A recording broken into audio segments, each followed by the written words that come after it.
I'm lame compared. Like I fought a Russian guy in a rhinoceros machine. Can we rewind it back to the I'm lame part? Because you are not. No, thanks. No, yeah, I appreciate that. I'm not saying I'm lame. I'm But just just saying the like self-talk. Maybe we should, you know, listen, because you're amazing.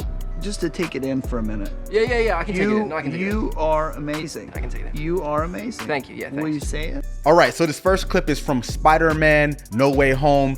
I saw this a few weeks ago and I saw this scene and I'm like, wait a minute, that's an example of self-talk. Now, it's negative self-talk because you saw Andrew Garfield's version of Peter Parker not being as enthusiastic since he didn't fight space aliens and all different types of villains, and he put himself down. And then Tobey Maguire's version of Spider-Man came and said, hey man, don't talk about yourself like that. So in sports psychology, this is talked about a lot. Self-talk is basically the inner dialogue we have in our head with ourselves.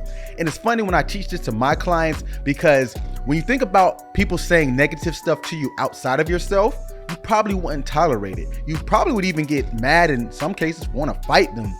And it's funny because we wouldn't allow that to external people, but when we say it to ourselves, it's all of a sudden okay.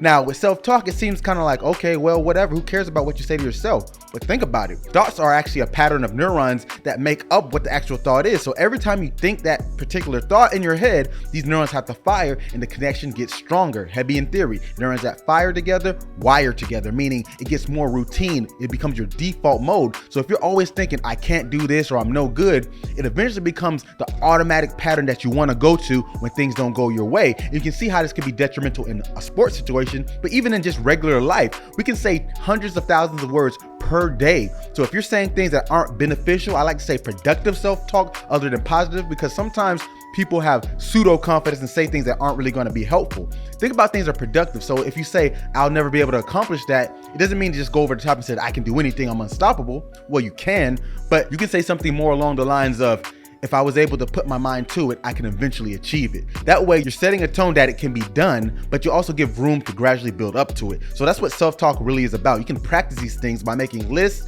not necessarily affirmations, but actual scripts that say what needs to be accomplished or what needs to be done and how you can lead up to it.